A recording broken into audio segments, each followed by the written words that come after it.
mal pagado, pero es que estoy atravesando por una crisis bacteriológica, llamémosle así, cuando mi hijo trae del jardín de niños de la primaria, trae un virus nuevo y no estamos preparados para eso. Entonces, por favor, disculpen si en algún momento parece que no puedo pronunciar las Ns, ¿vale? Yo soy Omar, soy mexicano, estoy encantado de que Ricardo me haya invitado a formar parte de su proyecto y estaré todavía más encantado de estar allá con ustedes para impartir este entrenamiento que diseñé hace ya algunos años, que lleva por nombre El Arte de Hablar Bien. La intención de este webinario, de esta pequeña sesión, es contarles de qué trata, contarles cuáles son mis intenciones, los objetivos que buscamos con ello y por qué esto puede ser interesante para ti. En otras palabras, quiero contarte el chisme, quiero contarte por qué esto significa tanto para mí y eventualmente espero que signifique también lo mismo para ti. Deben saber que acá en México y en algunos otros países de habla hispana, me dedico a asesorar a personas que tienen necesidades muy específicas en relación a la manera en la que hablan. Y esto suena muy avanzado, muy especializado. Y ciertamente así es. Es decir, imaginen por favor a un político que tiene la intención de comunicarse mejor con su electorado. Y entonces me contrata para poder supervisar y asesorar la manera en la que lo hace. Y también, por favor, imaginen a un empresario que tiene necesidades más o menos similares, o a un grupo de profesores en una universidad que están tratando de actualizar sus habilidades para comunicarse con los chavos. Saben a lo que me refiero, ¿no? Con los muchachos, ya saben que acá decimos chavos. Bueno, eso suena muy especializado. Sin embargo, más pronto que tarde, tuve la necesidad de diseñar algo no tan especializado, es decir, no tan delimitado a contextos específicos, sino más algo abierto a todo el mundo. Y todo ocurrió porque mi hijo llegó de la escuela tenía 4 años, ahora ya tiene casi 9, pero cuando tenía 4 años, llegó de la escuela con la tarea de hacer una presentación. Quizás las escuelas son distintas alrededor del mundo. Yo pienso que es demasiado pronto para pedirle a un niño que haga una presentación, pero bueno, eso no importa. Eso le pidieron en la escuela y yo tenía que diseñar algo para que un niño que más bien parece un perro chihuahueño, o sea, que parece una ardilla, que no es capaz de poner atención mucho más de 2 minutos antes de que se distraiga, poder enseñarle a elaborar una presentación, a pararse enfrente de un grupo de personas, a organizar la información en su cabeza y a hilvanar una que otra frase con cierta coherencia. Y así fue como se me ocurrió este asunto que llamo el arte de hablar bien. Y desde entonces lo utilizo como un preámbulo para todas las personas que asesoro. No importa si tienen mucha experiencia comunicándose de manera profesional o apenas están comenzando. No importa si son conferencistas muy famosos o apenas están iniciando ese camino. No importa si ya han estado en 140 entrevistas por televisión. Yo parto de la suposición de que hay muchas cosas básicas, elementales que las personas deberíamos aprender antes de atrevernos a involucrarnos en contextos que ameritan semejante grado de profesionalidad. Ahora bien, es algo curioso esto a lo que me dedico porque no sé qué piensen ustedes, pero la gente desde que tiene memoria sabe hablar. Y entonces es difícil concientizar a las personas acerca de la necesidad de aprender a hacerlo bien.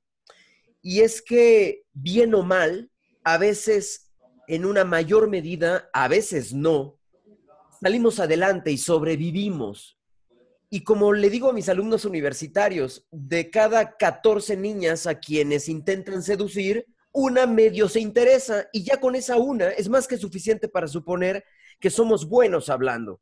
O como le digo a los empresarios, negociamos 7 u 8 veces con la intención de obtener algo muy grande y con que una de esas 7 u 8 ocasiones sea más o menos buena, salimos adelante, sobrevivimos, tenemos rentabilidad. Y por eso también me parece que para la mayoría de las personas, percatarse de que hay mucho más de lo que normalmente estamos habituados a hacer con esta tremenda habilidad que tenemos, llamada el habla, normalmente las personas no piensan que eso es algo que deben aprender. Y es exactamente ahí en donde entro yo y en donde entra este modelo del que quiero relatar algunas cosas a lo largo de estos próximos minutos. Para mí el arte de hablar bien tiene que ver, número uno, con concientizar a las personas acerca de cómo hay muchos elementos que podemos mejorar y por ende potencialmente los resultados que obtenemos al hacerlo. Es verdad que así como tú, yo, somos buenos en mayor o en menor medida. Y es verdad que a veces hablamos con más fluidez y a veces hablamos con más orden y a veces somos más persuasivos. Esto se trata, número dos, de adquirir una mayor consistencia. Es decir, que no solamente cuando la luna esté en cuarto menguante te vaya bien, o no solamente con las personas con las que sueles hablar y con las que ya de por sí te sientes cómoda al hablar, que no solamente con el jefe que te cae bien, que no solamente con la niña o el niño que te gusta y que el gusto es recíproco, sino con cualquier otra persona con la que no necesariamente te suele ir bien cuando te comunicas. ¿En qué consiste la consistencia? Parece redundancia, pero no lo es. ¿En qué consiste esto que llamo consistencia? ¿O cómo se adquiere la consistencia? Por favor, piensa en otras cosas que hacemos bien a lo largo de nuestras vidas, cosas a las que nos dedicamos todos los días, a las que le hemos destinado una buena parte de nuestro tiempo y que comenzamos a desarrollar con cierto grado de pericia. Nos volvemos perspicaces para llevar a cabo esas habilidades. No importa cuál, ¿eh? Pongamos un ejemplo muy sencillo. El conducir un automóvil es una de esas habilidades que no nacemos aprendiendo y que vamos adquiriendo conforme pasa el tiempo y también conforme nos vaya en la vida, ¿no? Hay algunos que aprenden más tarde, otros que aprenden más temprano. Pero ¿cómo te vuelves perspicaz conduciendo un automóvil? Seguramente muchos de ustedes van a pensar que la clave está en la repetición y obviamente tienen razón. Entre más práctica, mucho mejor. Sin embargo, no solo es repetir, es también tener un modelo para ser consistentes, llevando a cabo las distintas conductas que conlleva el conducir un automóvil. Por poner un ejemplo con el que muchas personas batallan cotidianamente, estacionarte, parquearte, no sé cómo lo digan allá en el Perú, pero colocar tu automóvil para poderte bajar de él, estacionarte, parquearte, como sea que le digan, conlleva una metodología, sobre todo, por ejemplo, cuando lo haces de reversa. Y hay muchas personas que no tienen eso acá adentro o en algún lugar del cuerpo. Es decir, no importa que esta sea la número 24, la vez número 24 en la que se parquean, aunque sea la número 24, lo siguen haciendo mal. Y aunque fuera la 80, muchas veces lo siguen haciendo mal. Y es que acá queda muy claro cómo repetir el proceso no sirve de nada si el proceso es malo. Es decir, no sirve de nada practicar si practicamos el error. En eso exactamente consiste el arte de hablar bien. Consiste en ofrecerte una metodología inequívoca. Es decir, un método constituido por una secuencia de conductas específicas que puedas llevar a cabo aquí y en cualquier otro lugar, con la persona que te cae bien, pero también con la persona con la que no sueles tener una buena relación. Hablando del tema que dominas, pero también hablando de un tema que probablemente es nuevo para ti. Abriendo un pequeño paréntesis, quiero contarles que una de las cosas que he hecho en los últimos años es participar en los grupos de debate de las universidades. Debo decir que aquí en México todavía no es algo muy común, es decir, hay muchas universidades que todavía carecen de un programa formal de debate para que sus alumnos, sus universitarios próximos a convertirse en profesionistas, tengan la pericia para poder presentar una idea, para poder argumentar una opinión, para poder defender un punto de vista, para poder cuestionar una visión del mundo. No en todas las carreras, desafortunadamente, y no en todos los casos imparten esta clase, por llamarla de alguna manera. Pero en otros países es la norma. Probablemente el ejemplo estelar es el de los Estados Unidos.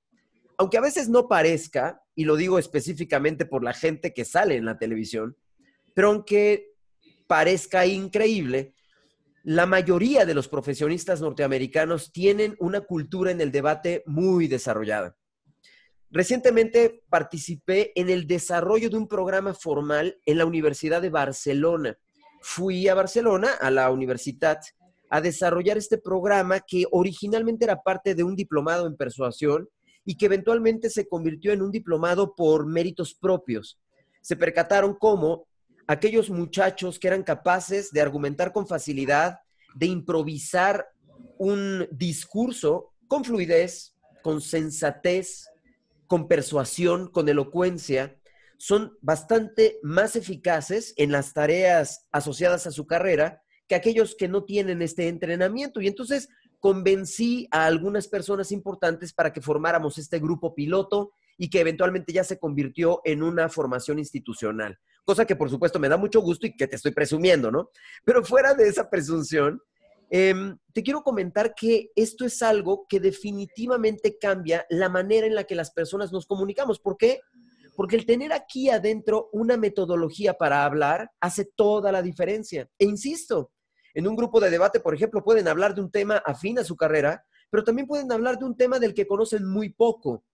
Y solamente con una metodología, solamente con una, llamémosle así, receta, las personas son capaces de comunicarse y de sonar con sensatez a pesar de que todavía tengan que investigar los temas o investigar las evidencias asociadas a dicho tema.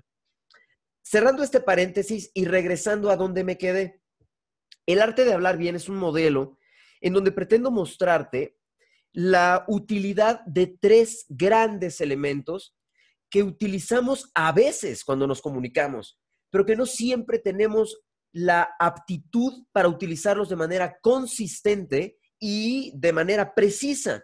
Regresando al ejemplo del automóvil y al estacionarlo en reversa, hay personas que no lo saben hacer, pero que a veces les sale. Les sale porque el espacio es un poco más amplio para meter su coche, o porque tienen suerte, o porque hay alguien que les está ayudando y les está diciendo, como aquí en México ocurre, no sé allá, pero como aquí en México ocurre, viene, quebrándose. Y entonces les dan las instrucciones para que en el momento real lo logren hacer.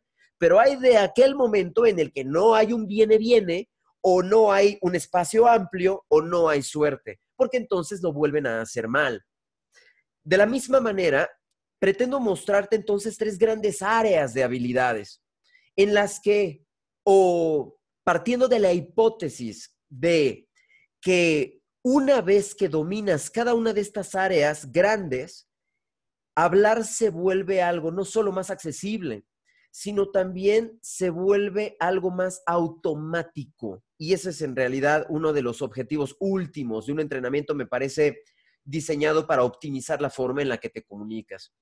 Por supuesto, hay muchos otros aspectos, no solamente el del lenguaje oral, en el que estas habilidades se vuelven esenciales. Por supuesto, también estoy hablando del lenguaje escrito, en el que la única distinción es que tenemos menos elementos que en el lenguaje oral, pero ciertamente hay otros elementos que compensan, como veremos justamente a lo largo del taller. Entonces, ¿cuáles son esas tres grandes áreas o esos tres rubros en donde me parece que las personas que hablamos bien, que nos comunicamos con cierta eficacia, hacemos la diferencia? Número uno, las personas que suelen tener aptitudes para ello, tienen además aptitudes para estar continuamente estableciendo relaciones con las personas con las que se comunican. No importa quiénes sean, no importa cuál sea el tema, no importa dónde estén, tienen herramientas para poder establecer conexiones con las personas. Esto en el mundo de la retórica le llaman conectores. Hay muchos y de varios tipos. Mi intención a lo largo de este taller de 2 días es mostrarte todos los recursos que tienes a tu alcance para establecer de manera consistente, pero también constante, esta conexión con tu audiencia. Permíteme poner un contraejemplo para poder hacer un contraste oportuno. Yo tuve maestros en la universidad excepcionales. Han ganado premios importantes a nivel nacional o a nivel académico. Son muy reconocidos. Son grandes escritores en diarios de circulación nacional. Y sin embargo, son aburridísimos. No sé si las deidades se ensañaron con ellos y por poner demasiado de algo, descompensaron en algo más. Obviamente no fue así. Es simplemente que tienen una aptitud sobresaliente, por ejemplo, para almacenar información. Tienen una sobrada destreza para hilvanar argumentos, pero no tienen la habilidad que algunos llaman allá afuera humana, de poder establecer un puente entre dos personas para que esa otra persona mantenga la atención, por ejemplo, para que esa persona se interese, por ejemplo, para que esa persona piense en lo que tú quieres que piense. Entonces, regresando a nuestro ejemplo original, los conectores sirven para eso. Lo mejor de todo es que estos conectores van en función de tu estilo al hablar. Y aquí quiero abrir otro pequeñísimo paréntesis muy oportuno. Cuando pon por ejemplo, a un político importante de un país como este, ¿no? Como el tuyo, como cualquiera de nosotros. Normalmente están hundidos en un entorno saturado de protocolos, de rituales que deben de seguir porque estos son los que se supone que un buen político hace. Desde la forma en la que saludan, por ejemplo. ¿Cómo te saludé hoy a ti? Fácil, buenas noches, ¿cómo están? Yo soy Omar. No estoy siguiendo ningún protocolo de etiqueta. Pero estas personas no pueden hacer eso.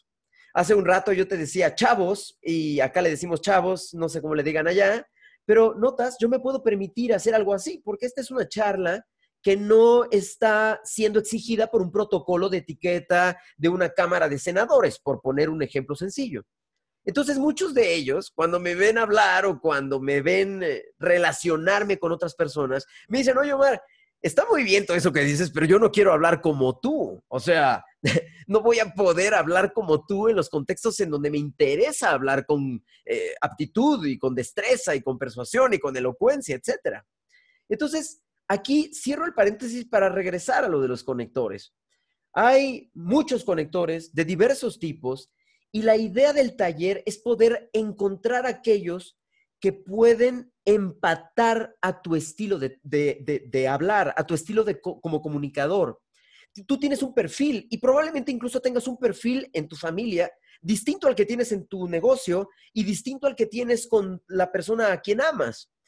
El punto está en que aunque tengas estos perfiles distintos, llamémosle estilos ligeramente diferentes dependiendo del contexto, es posible construir a partir de tu estilo ese tú comunicador que puede conectar con elocuencia y con eficacia con cualquier persona a tu alrededor. Ese es el punto número 1.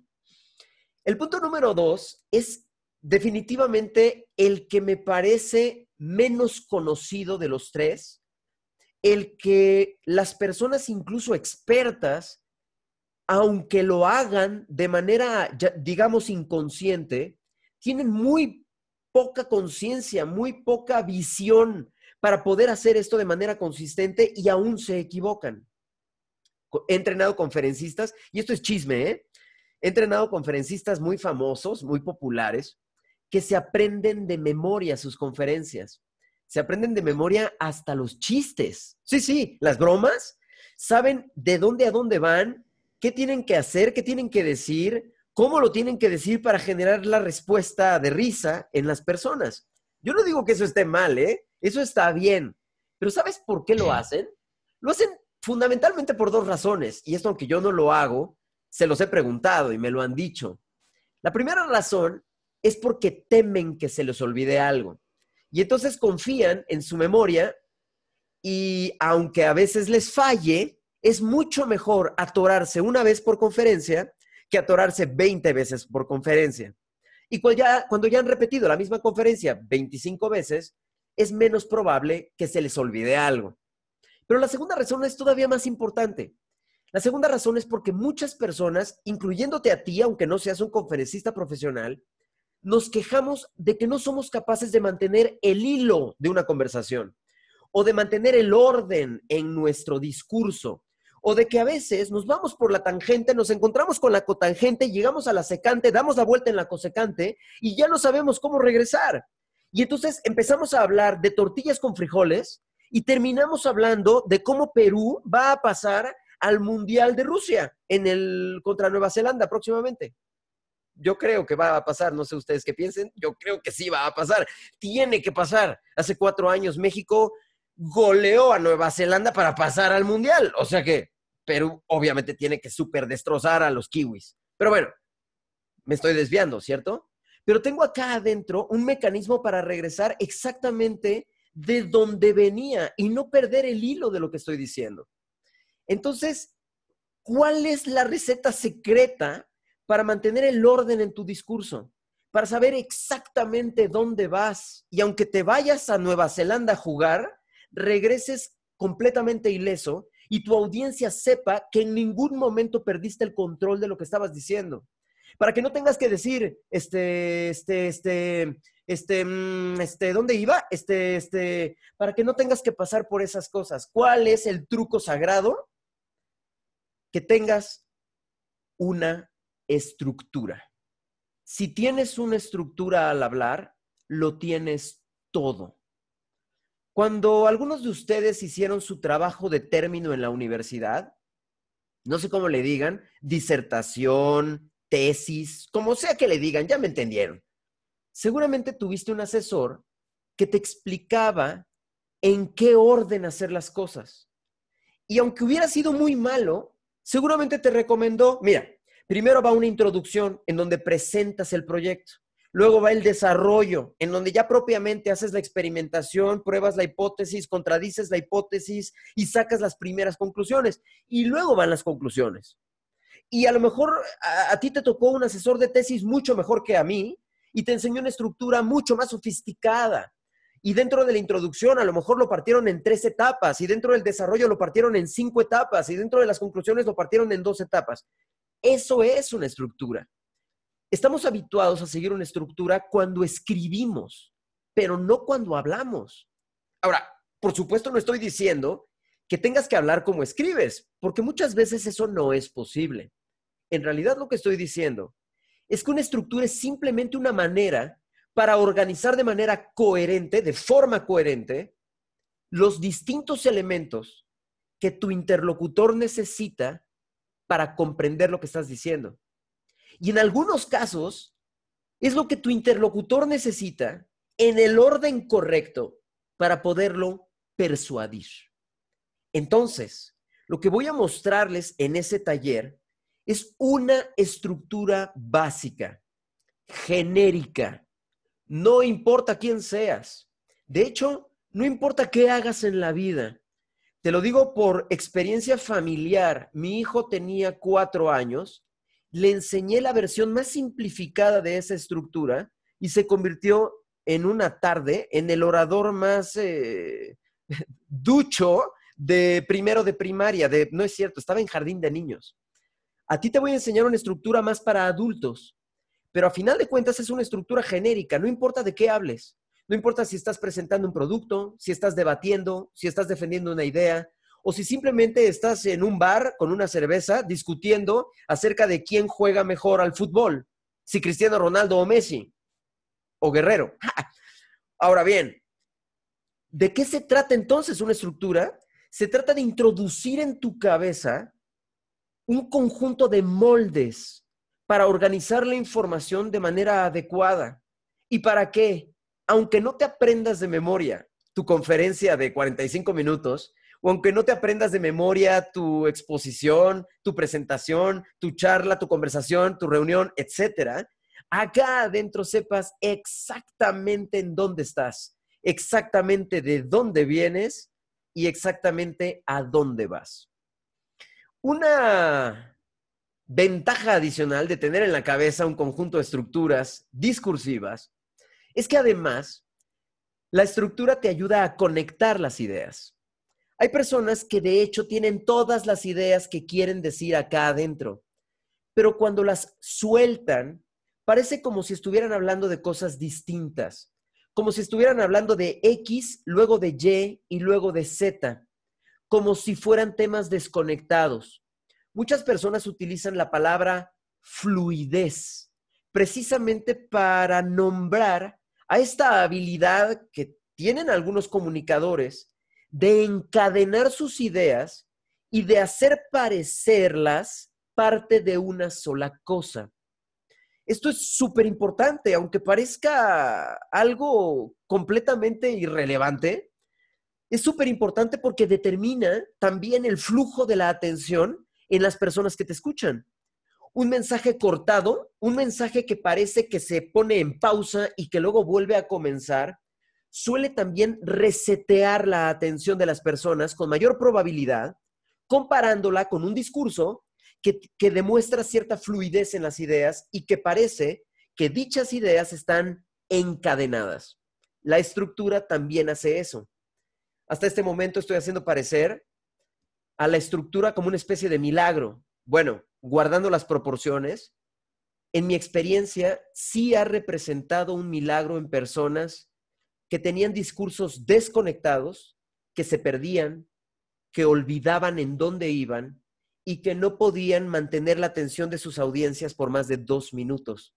Sé que es exagerado denominarla milagro, pero llamémosle el mejor de los trucos que voy a poder enseñarte en estos 2 días.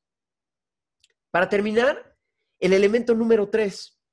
Y es, debo decirlo, y lamento esta confesión, apenas si te conozco, pero me voy a confesar, y ni modo. Así decimos acá cuando decimos, no hay más que hacer, ni modo. El tercer punto parece trilladísimo. Es el de la comunicación no verbal.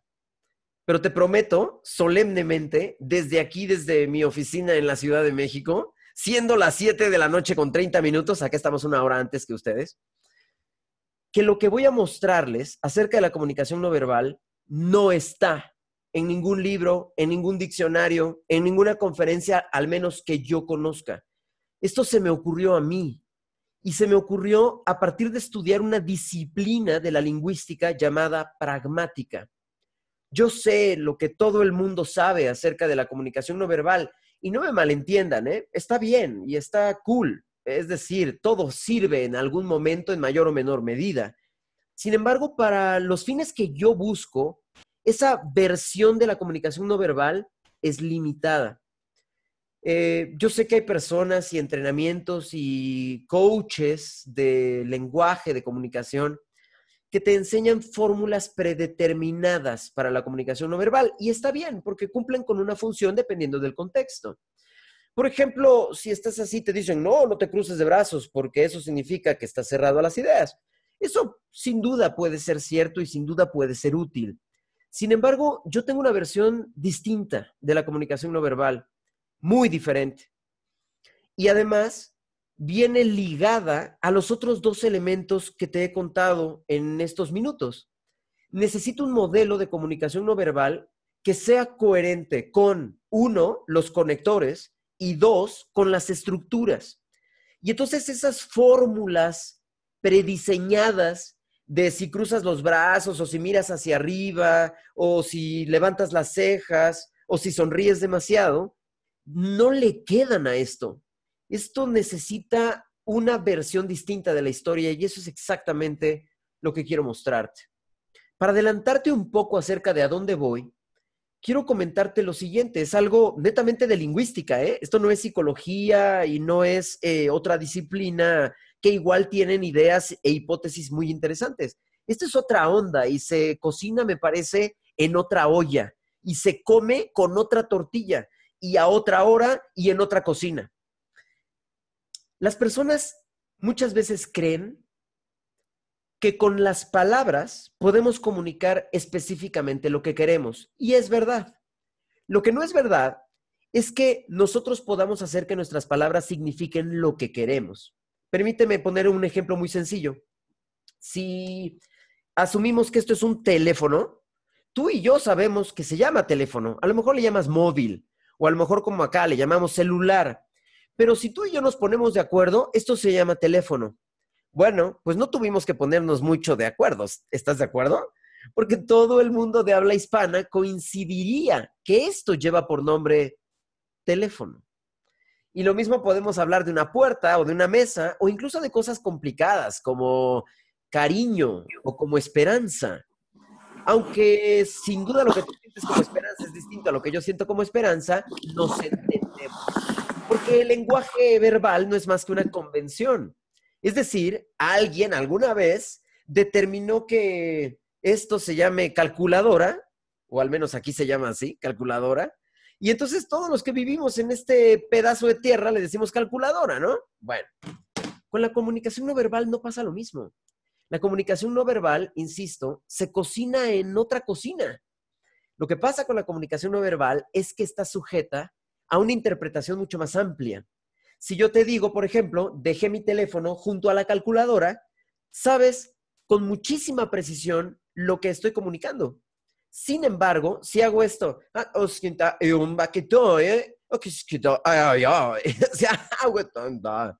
difícilmente has podido interpretar lo que estoy diciendo porque no tienes contexto, no sabes de qué estoy hablando, no sabes a qué estoy haciendo referencia, si estoy burlándome de algo, si estoy haciendo un chiste, si estoy hablando en serio, no tienes elementos o parámetros de base para poderlo interpretar.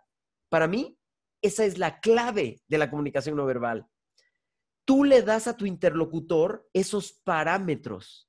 Entonces, este elemento número 3 de mi modelo consiste en mostrarte cómo todo el tiempo estás enseñándole a tus interlocutores parámetros para interpretar con precisión tu comunicación no verbal. Lo que pasa es que como no estamos conscientes, no podemos utilizar semejante cosa de manera consistente.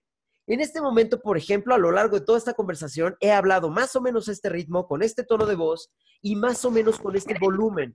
Sin embargo, si me has seguido hasta aquí, ha habido momentos muy específicos en los que, sin deberla ni temerla, sin decirte ahí te voy y sin decir aguas, ahí te voy, de pronto bajo el volumen, cambio el tono y digo las cosas de esta manera. Pero lo estoy haciendo perfectamente a propósito porque quiero mostrarte una manera de distinguir la calidad de los mensajes que estoy transmitiéndote. Ahora, esto funciona con todos los humanos y por eso me parece que es un elemento crítico para hacer toda la diferencia cada vez que te comunicas, cada vez que emites un mensaje, independientemente de la duración del mismo, de la calidad del mismo, del tema del mismo, de la audiencia a quien te dirijas y del perfil de comunicador que tengas para hacerlo. Entonces, señoritas y señores, el taller consiste en unir estos tres grandes elementos en un mismo modelo y en practicarlo, de manera que cuando termine el taller sepas exactamente qué hacer en tu próximo mensaje y tengas mayor fluidez, tengas mayor elocuencia y tengas también en tu cabeza un modelo que te sirva para ser fluido, consistente y persuasivo siempre que así lo decidas. Por favor, si tienen alguna pregunta, algún comentario, alguna cosa que quieran que yo responda, si algo no lo dije bien, si algo no lo dije de manera clara, por favor, este es el momento para hacerme saber sus preguntas.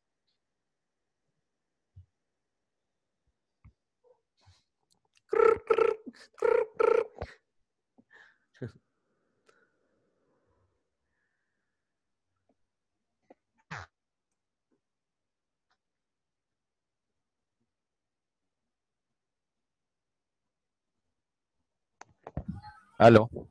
Ya te escuchamos. Ah, ya, sí, Ahora qué sí. bueno. Ok. Y estaba Ahora que me sí. quería Adelante, Marco escribir como Antonio. loco. Buenas noches, Ricardo. Buenas noches, Buenas noches. Marco. ¿Qué Gusto tal? de ¿Qué tal? saludarte. Bastante interesante, pero apreciando tu discurso, ¿no? Lo que acabas de hacer hoy y hemos estado apreciando todos en tu, en tu presentación, me he quedado pensando en dos cosas. Una, el cómo has utilizado la estructura, ¿no? De tu discurso y que en un momento sí te ibas como quien dicen por las ramas, pues hasta recoger los guacamoles y luego retornabas nuevamente a la idea principal que querías abocar. Y tu comunicación no verbal ¿m? Ha sido bastante intensa, ha seguido un patrón muy singular, pero veo que utilizas mecanismos muy específicos al momento de la vocalización, sobre todo.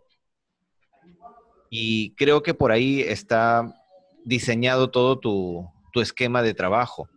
Te felicito y me parece muy interesante. La pregunta es, Gracias. te felicito, sí. La pregunta es, ¿has podido trabajar esto con personas que tienen deficiencias en su comunicación, como personas con Alzheimer de repente, con personas con tartamudez? O sea, ya me voy bien, bien, bien lejitos, ¿ah? No sé, ¿has podido trabajar, has tenido la oportunidad de hacer este trabajo con ese tipo de personas? Sí, pero no con este modelo. Este modelo está diseñado para personas, llamémosle de una manera genérica, para personas promedio. Es decir, que no son ni expertas, ni profesionales, ni haces de la comunicación, pero que sí tienen los recursos mínimos suficientes como para poder hablar. Léxico, un poco de razonamiento suficiente para poder hacer conclusiones, etcétera. Las personas que tartamudean, dependiendo del caso, porque hay muchos casos, he tratado a muchos tartamudos a lo largo de mi vida y he podido ayudar a la mayoría de ellos, pero no a todos. Algunos de ellos tienen problemas netamente anatómicos, es decir, la distancia del frenillo, el tamaño de la lengua, la apertura de la garganta y un larguísimo etcétera que sería imposible describir en este momento. Y hay algunas otras personas en donde ciertamente al haber descartado todos estos elementos físicos, están haciendo algo en su cabeza que hacen que tartamudeen. Pero entonces primero tengo que enseñarles a dejar de tartamudear y luego tengo que enseñarles a hacer esto. Ahora bien, en la mayoría de los casos hay personas tartamudas que como se han vuelto tan buenas escribiendo, este tipo de entrenamiento, un entrenamiento, una metodología para organizar un mensaje y para entregarlo, ya sale sobrando, porque ya lo tienen, ya saben ordenar, lo que pasa es que no saben articular. Dijiste Claro. Alzheimer, me parece. Alzheimer, sí. Eso no solamente se cocina en otra cocina o en otra olla, eso se cocina en otro universo. Es un trastorno neurológico muy distinto vaya, al tema desde donde estamos hablando, al común denominador del que estamos hablando. Entonces, Claro. voy a responder de una manera en la que no me lo preguntaste, pero lo responderé aún así. Yo no recomiendo que una persona con Alzheimer o que una persona con tartamudez vaya a este entrenamiento, porque no está diseñado para ellos. Sí recomiendo que hagan algo para mejorar en la medida de lo posible la forma en la que se comunican, por supuesto. Pero un taller de un día y medio no alcanza para cubrir todo lo que se requiere cubrir antes de llegar a una metodología. Y hablas de tartamudeo por un lado, hablas de Alzheimer por un lado completamente distinto, ya 20 manzanas de aquí, pero hay muchos otros trastornos del habla Ajá. que requieren de un trabajo especializado. En muchos de los casos lo he hecho, pero este modelo no es para ellos. No ¿De es. acuerdo? Digamos que es lo más básico, lo más esencial de tu trabajo, como para realizar una labor netamente de una comunicación eficaz nada más entre dos amigos o entre un conferencista y el grupo de personas que quieren escuchar y recibir el mensaje de forma efectiva y correcta. ¿Es así? Oh, es así. Y permíteme bromear un poco contigo. Digo, no te conozco, No, Marco dale. Antonio, pero dijiste nada más. Yo lo diré con sarcasmo. Nada Ajá. más. Para muchas Nada. personas eso lo es todo. El que puedan entablar una relación con alguien más, elaborar un discurso fluido, sensato, persuasivo, claro, Claro. preciso, fácil de seguir, es un milagro. Y no estoy hablando de personas, como mencionabas hace un rato tú, Ujú. trastornadas de alguna manera. No, no, personas comunes y corrientes que simplemente no saben hacerlo. Y ese es el punto, por supuesto. Claro, yo entiendo. Gracias. Si se me viene otra pregunta, te voy a molestar. No, no va a ser molestia si fuera así. Ok. Gracias, Marco Antonio. ¿Tenemos alguna otra pregunta más?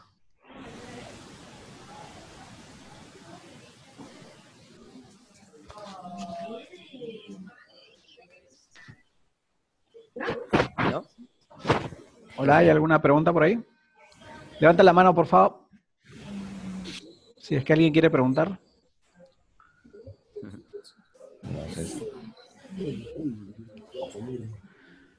Ok, yo te hago una pregunta, Omar. Échala. Tú que eres el experto acá en el tema del metamodelo, y por lo que comentabas, de repente también con el tema de cómo es que incorporas el metamodelo y el lenguaje ericksoniano en esta propuesta que tienes. ¿Hay algo de ahí? No, Ricardo. El metamodelo es un modelo en el que se presume un cuestionamiento de algo. Y en este momento los alcances del taller El arte de hablar bien no llegan hasta el cuestionamiento de algo, llegan simplemente a la elaboración de un mensaje, al diseño de un mensaje y a la articulación de dicho mensaje. El metamodelo ya presupone el escuchar el mensaje de alguien más para poderlo cuestionar a partir de esa información. Es otra cosa y eso se parece mucho más a lo que haré en Cusco la siguiente semana. El modelo Milton es un modelo de lenguaje hipnótico y ciertamente puede ser utilizado en una estructura amplia como la que yo estoy presentando. Yo no voy a tocar el tema del lenguaje hipnótico porque no es relevante para mis fines. Sin embargo, ciertamente el adquirir las habilidades para poder utilizar el lenguaje hipnótico en cualquier contexto, naturalmente incluyen este contexto. El contexto de un mensaje, en donde estoy presentando una opinión, estoy explicando un punto de vista, estoy presentando una oferta, estoy defendiendo un punto de vista y un largo etcétera. Por supuesto que ahí, como parte misma de las palabras que utilizamos al hablar, podemos utilizar ese tipo de lenguaje. Excelente, gracias. Sí, sí. ¿Hay alguna otra pregunta?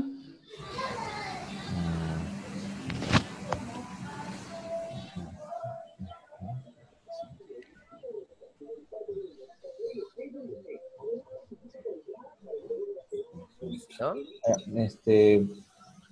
Aló. Hola. Hola. Sí, ¿se puede otra preguntita por ahí? Claro, por supuesto, Marco. Cuéntame. Bien. Un poco estuve escuchando cómo fue que empezó esta idea tuya del trabajar con el lenguaje, ¿no? Y del cómo expresarse correctamente. Hoy en día, ¿cuántos niveles existen que has podido desarrollar ya en este sistema, ¿no? ¿Cuántos niveles has desarrollado? ¿Hasta dónde has llegado? Bueno, no me refiero a lo que vas a trabajar estos 2 días del taller. Sí, lo entiendo. Lo entiendo. Ya, correcto. Sí, lo entiendo. Mira, es una muy buena pregunta porque, aunque yo no lo veo como niveles, ciertamente se puede explicar de esa manera. Claro. Creo que cuando una persona empieza a adquirir este tipo de destrezas, puede dividir esta gran habilidad llamada comunicación en una enorme cantidad de pequeños rubros. Como decías tú mismo hace un rato, es un rubro, llamémosle así, esencial. Es un rubro elemental. No importa quién seas y en dónde te quieras comunicar, a mi juicio, deberíamos partir de aquí. Y por eso también comentaba hace un rato que este modelo lo presento independientemente de quién sea la persona a quien estoy asesorando. No importa si es profesional o es simplemente una persona neófita en el tema. Porque me parece, insisto y lamento la insistencia, me parece esencial, me parece algo nuclear para el desarrollo de todo lo demás. Desde hace unos 11 años, diseñé junto a un amigo que conoce Ricardo, diseñé un programa llamado Especialista en Cambios Conversacionales. Richard Bandler, el co-creador de la programación neurolingüística, me autoriza para impartir esa certificación en cualquier parte del mundo y junto a mi amigo Gabriel, somos los únicos que podemos dictarla en cualquier otro lugar. Esto, además de presunción, lo comento porque justamente en esa certificación involucro todos esos, llamémosle por ahora, niveles en los que me parece que podemos desarrollar distintos tipos de destrezas y alcanzar un grado de pericia verbal extremo, un grado de pericia muy avanzado. Entonces, empezando por elementos discursivos como esto que he explicado a lo largo de los minutos anteriores, a partir de ahí es posible diversificarse en una gran variedad de campos. Exploraré en estos minutitos, en estos par de minutos, solamente algunos de ellos para darte una idea acerca de esos niveles y responder a tu pregunta. Por ejemplo, hay niveles netamente lingüísticos. Hay personas que requieren una formación específicamente en la adquisición del léxico, en la elección de las palabras, en la creatividad lingüística para poder justamente demostrar astucia verbal y un largo etcétera. También está el lado argumentativo, en donde este taller, el arte de hablar bien, entra desde el principio. El lado argumentativo conlleva la adquisición de estructuras argumentativas precisamente para poder explicar cualquier cosa, para poder argumentar lo que sea. Y por supuesto, para ir construyendo lo que llamamos persuasión. Otra vez, dentro de esta metáfora de los niveles, se me antoja, por ejemplo, hablar de las herramientas del lenguaje hipnótico. Como decía o implicaba Ricardo hace un instante, hay un modelo dentro de la programación neurolingüística que trata acerca de ello, pero no es lo único. El diseño de metáforas, por ejemplo, la instalación inconsciente por medio del lenguaje, el sembrar información en las personas para después utilizar esa información, lo que llaman en el contexto de la hipnosis las instrucciones posthipnóticas. Todos estos elementos forman parte de este otro rubro que estoy comentando bajo el título lenguaje hipnótico. Como estas tres, y ahí me voy a detener, como estas tres, hay otras varias, vamos a decir, áreas en las que podemos desarrollar habilidades. Algunas personas necesitan más de una que de otra. Entonces, en este momento, a Ricardo y a mí se nos ocurrió en Lima ofrecer un taller que es básico para cualquiera de esos caminos que quieras seguir. No importa qué es lo que sea que quieras aprender después. Pero ciertamente el camino dentro del conjunto de habilidades lingüísticas que se pueden adquirir es muy vasto y me parece se puede asignar a distintos tipos de metas, a distintos tipos de objetivos. Lo que quiero decir es que según lo que pretendas, querrás aprender más de una cosa y de otra. La certificación que comenté hace un instante lo tiene todo, todos los niveles y todo lo que yo he desarrollado a lo largo de estos últimos 15 años en el ámbito del lenguaje, ahí está. Dime, Omar, y para obtener esa certificación, ¿qué tiempo toma? Pues mira, una certificación en programación neurolingüística avalada por la Sociedad de Programación Neurolingüística, es decir, avalada por Richard Bandler, debe durar aproximadamente unas 80 horas, según los lineamientos de la sociedad. Ya. Yo suelo ofrecer certificaciones con una duración un poco mayor. Sin embargo, esta certificación en particular, la de especialista en cambios conversacionales, es un poco más larga. Cuando la imparto en México, en Barcelona, en Colombia, normalmente trabajamos lo voy a decir en formato de días intensivos, lo hacemos en alrededor de 13 días intensivos, que por supuesto el formato se divide en función de los requerimientos de la sede. En Barcelona lo hago intensivo, 6 días, un día de descanso y luego 7 días. Acá en México lo hago en módulos de 2 días. Y entonces terminamos haciendo 12 días, dependiendo, pero más o menos son alrededor de 100 horas de trabajo. 100 horas. Más o menos. Más o menos. ¿Qué tiempo tienes ya ejerciendo la carrera como coach? Bueno, no sé, coach, ¿no? En neurolingüística o... Bueno, como instructor en programación neurolingüística llevo 21 años. Como trainer avalado por Richard Bandler, llevo 16 años, 17 años ya. Y como asesor de imagen verbal, como asesor lingüístico, llevo unos 10 años, más o menos. Si sumo todo eso, eres muy viejo, ¿no? Claro, claro. Lo No, que pero pasa es que... eres sí, muy joven. Se te ve sí, muy joven. lo que pasa es que es simultáneo, ¿sabes? Sí, sí, sí.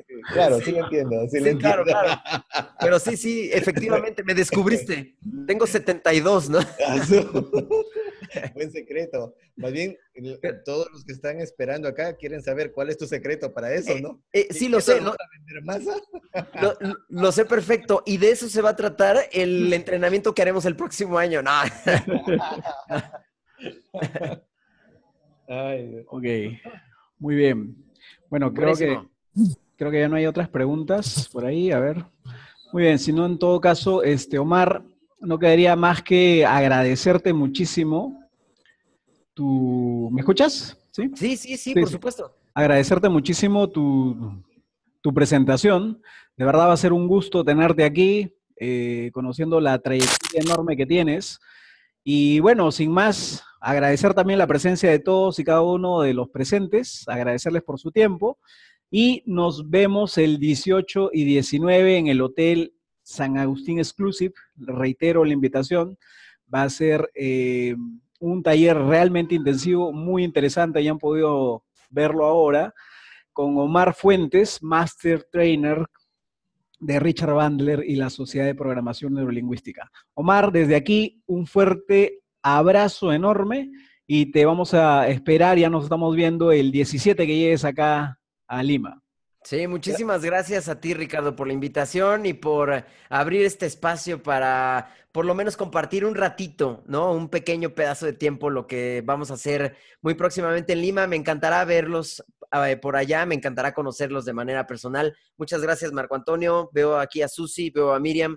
Muchísimas gracias por la amabilidad y por la confianza que tienen con Ricardo e indirectamente conmigo. Muchas gracias y espero conocerlos pronto. Que estén muy bien. Un abrazo, Ricardo. Gracias, un abrazo también enorme para ti. Saludos, Marco Antonio, Doris, Miriam, Mario, Mauricio, gusto verte, Harold, Miguel, Doris, Leo, Mari, Jessica y bueno, todos, Susi, todos que nos están viendo.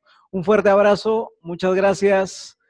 Ah, A Ricardo, Jenny, gracias. que está por ahí. Chao, Cuídense gracias. mucho, un fuerte abrazo, cuídense, nos vemos. Gracias. Gracias, Bye bye. gracias, gracias.